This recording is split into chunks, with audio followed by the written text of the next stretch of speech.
Leitura Bíblica Anual, leitura de número 169 de 261, e hoje leremos no livro de Isaías, capítulo 17, 18 e 19, no livro de Salmos 62 e primeira carta aos Coríntios, capítulo 1. Isaías 17, peso de Damasco. Eis que Damasco será tirada, e já não será cidade, mas um montão de ruínas. As cidades de Aroer serão abandonadas, hão de ser para os rebanhos que se deitarão sem haver quem os espante. E a fortaleza de Efraim cessará, como também o reino de Damasco e o resíduo da Síria, serão como a glória dos filhos de Israel, diz o Senhor dos Exércitos. E será diminuída naquele dia a glória de Jacó, e a gordura da sua carne desaparecerá. Porque será como o segador que colhe o trigo, e como o seu braço cega as espigas, e será também como o que colhe espigas no vale dos Refaíns.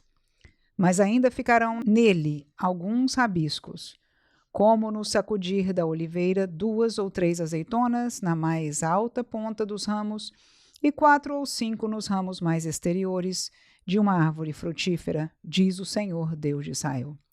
Naquele dia atentará o homem para o seu Criador, e os seus olhos olharão para o Santo de Israel. E não atentará para os altares, obra das suas mãos, nem olhará para os que fizeram seus dedos, nem para os bosques, nem para as imagens do sol.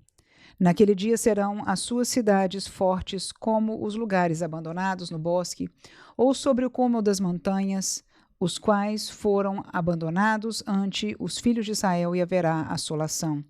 Porquanto te esqueceste do Deus da tua salvação e não te lembraste da rocha da tua fortaleza, pelo que bem plantarás plantas formosas e as cercarás de sarmentos estranhos. No dia em que as plantares, as cercarás, e pela manhã farás que a tua semente brote, mas a colheita voará no dia da tribulação e das dores insofríveis. Ai da multidão dos grandes povos que bramam, como bramam os mares, e do rugido das nações que rugem como rugem as impetuosas águas. Bem rugirão as nações, como rugem as muitas águas, mas ele repreendê-las-ás, e fugirão para longe, e serão afugentadas como a pragana dos montes diante do vento, e como a bola diante do tufão. Ao anoitecer, eis que há pavor, e antes que amanheça, eles não serão. Esta é a parte daqueles que nos despojam, e a sorte daqueles que nos saqueiam. Isaías 18. Ai da terra que ensombra com as suas asas, que está além dos rios da Etiópia, que envia embaixadores por mar em navios de junco sobre as águas, dizendo: ide mensageiros velozes a uma nação alta e polida, a um povo terrível desde o seu princípio, a uma nação de medidas e de vexames, cuja terra os rios dividem. Vós todos os habitantes do mundo, e vós, os moradores da terra, quando se arvorar a bandeira nos montes, o vereis, e quando se tocar a trombeta, o ouvireis. Porque assim me disse o Senhor: estarei quieto, olhando desde a minha morada, como o ardor do sol resplandecente, como a nuvem do orvalho no calor da cega. Porque antes da cega, quando já o renovo está perfeito, e as uvas verdes amadurecem, então podará os sarmentos e tirará os ramos, e os cortará.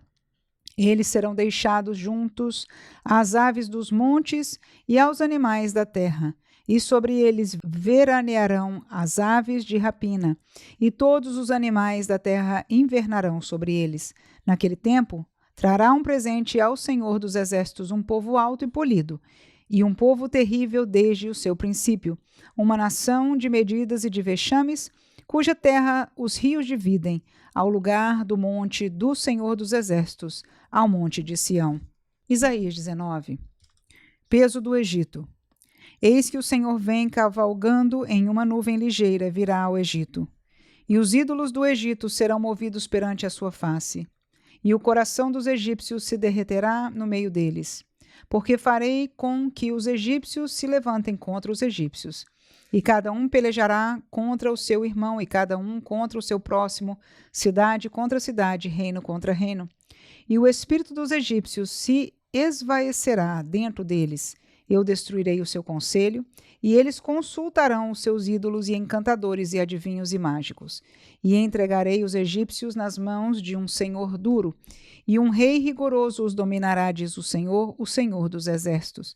E faltarão as águas do mar, e o rio se esgotará e secará. Também os rios apodrecerão e se esgotarão e secarão os canais do Egito. As canas e os juncos se murcharão.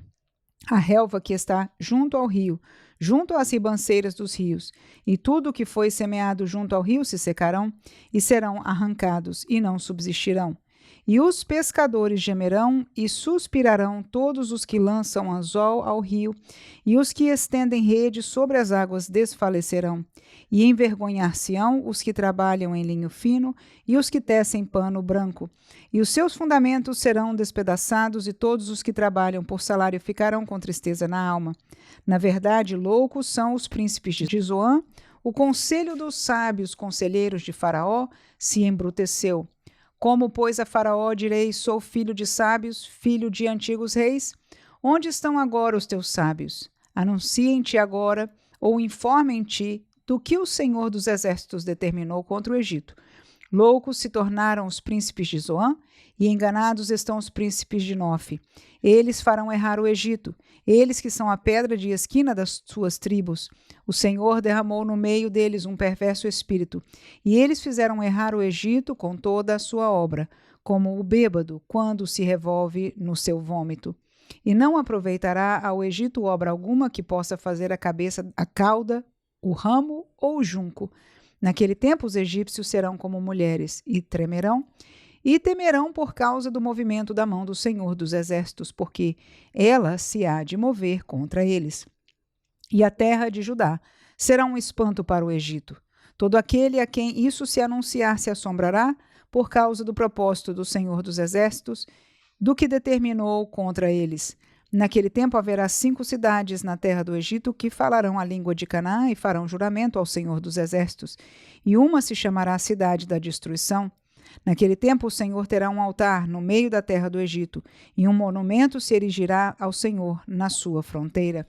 E servirá de sinal e de testemunho ao Senhor dos Exércitos na terra do Egito, porque ao Senhor clamarão por causa dos opressores, e ele lhes enviará um redentor e protetor que os livrará.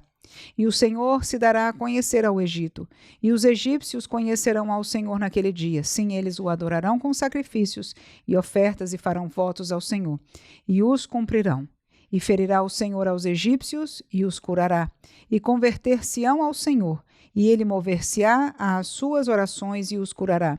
Naquele dia haverá estrada do Egito até a Assíria, e os assírios virão ao Egito, e os egípcios irão à Assíria, e os egípcios adorarão com os assírios ao Senhor. Naquele dia Israel será o terceiro com os egípcios e os assírios, uma bênção no meio da terra. Porque o Senhor dos Exércitos os abençoará, dizendo: Bendito seja o Egito, meu povo, e a Assíria, obra das minhas mãos, e Israel, minha herança. Salmo 62. A minha alma espera somente em Deus. Dele vem a minha salvação. Só Ele é a minha rocha e a minha salvação. É a minha defesa, não serei grandemente abalado. Até quando maquinareis o mal contra um homem? Sereis mortos todos vós, sereis como uma parede encurvada e uma sebe pouco segura. Eles somente consultam como o hão de derribar da sua excelência. Deleitam-se em mentiras, com a boca bendizem, mas no seu interior maldizem. Ó minha alma, espera somente em Deus, porque dele vem a minha esperança. Só Ele é a minha rocha e a minha salvação. É a minha defesa, não serei abalado. Em Deus está a minha salvação e a minha glória, a rocha da minha fortaleza. E o meu refúgio estão em Deus. Confiai nele, ó povo. Em todos os tempos, derramai perante ele o vosso coração. Deus é o nosso refúgio. Certamente que os homens de classe baixa são vaidade, e os homens de ordem elevada são mentira. Pesados em balanças, eles juntos são mais leves do que a vaidade. Não confieis na opressão, nem vos desvaneçais na rapina. Se as vossas riquezas aumentam, não ponhais nelas o coração. Uma coisa disse Deus, 2 vezes a ouvi, que o poder pertence a Deus. A ti também, Senhor, pertence a misericórdia, pois retribuirás a cada um segundo a sua obra. 1 Coríntios 1. Paulo, chamado apóstolo de Jesus Cristo pela vontade de Deus, e o irmão Sóstenes, à igreja de Deus que está em Corinto, aos santificados em Cristo Jesus, chamados santos, com todos os que em todo lugar invocam o nome de nosso Senhor Jesus Cristo, Senhor deles e nosso. Graça e paz da parte de Deus, nosso Pai, e do Senhor Jesus Cristo. Sempre dou graças ao meu Deus por vós, pela graça de Deus que vos foi dada em Jesus Cristo. Porque em tudo fostes enriquecidos nele, em toda a palavra e em todo o conhecimento, como foi mesmo o testemunho de Cristo confirmado entre vós. De maneira que nenhum dom vos falta, esperando a manifestação de nosso Senhor Jesus Cristo, o qual vos confirmará também até ao fim, para serdes irrepreensíveis no dia de nosso Senhor Jesus Cristo. Fiel é Deus, pelo qual fostes chamados para a comunhão de seu Filho Jesus Cristo, nosso Senhor. Rogo-vos, porém, irmãos, pelo nome de nosso Senhor Jesus Cristo, que digais todos uma mesma coisa, e que não haja entre vós dissensões, antes sejais unidos, em um mesmo sentido e em um mesmo parecer. Porque a respeito de vós, irmãos meus, me foi comunicado pelos da família de Cloé, que há contendas entre vós. Quero dizer com isso que cada um de vós diz, eu sou de Paulo, e eu de Apolo, e eu de Cefas, e eu de Cristo. Está Cristo dividido? Foi Paulo crucificado por vós? Ou fostes vós batizados em nome de Paulo? Dou graças a Deus, porque a nenhum de vós batizei, senão a Crispo e a Gaio, para que ninguém diga que fostes batizados em meu nome. E batizei também a família de Estéfanas, além destes, não sei se batizei algum outro. Porque Cristo enviou-me não para batizar, mas para evangelizar, não em sabedoria de palavras, para que a cruz de Cristo se não faça vã. Porque a palavra da cruz é loucura para os que perecem, mas para nós, que somos salvos, é o poder de Deus. Porque está escrito, destruirei a sabedoria dos sábios e aniquilarei a inteligência dos inteligentes. Onde está o sábio? Onde está o escriba? Onde está o inquiridor deste século? Porventura não tornou Deus louca a sabedoria deste mundo? Visto como na sabedoria de Deus o mundo não conheceu a Deus, pela sua sabedoria, aprove a Deus salvar os crentes, pela loucura da pregação. Porque os judeus pedem sinal, e os gregos buscam sabedoria, mas nós pregamos a Cristo crucificado, que é escândalo para os judeus e loucura para os gregos, mas para os que são chamados tanto judeus como gregos, lhes pregamos a Cristo, poder de Deus e sabedoria de Deus. Porque a loucura de Deus é mais sábia do que os homens, e a fraqueza de Deus é mais forte do que os homens. Porque vede, irmãos, a vossa vocação, que não são muitos os sábios segundo a carne, nem muitos os poderosos, nem muitos os nobres que são chamados. Mas Deus escolheu as coisas loucas deste mundo para confundir as sábias, e Deus escolheu as coisas fracas deste mundo para confundir as fortes. E Deus escolheu as coisas vis deste mundo e as desprezíveis, e as que não são para aniquilar as que são, para que nenhuma carne se glorie perante ele. Mas vós sois dele em Jesus Cristo, o qual para nós foi feito por Deus sabedoria e justiça, e santificação e redenção, para que, como está escrito, aquele que se gloria, glorie-se no Senhor.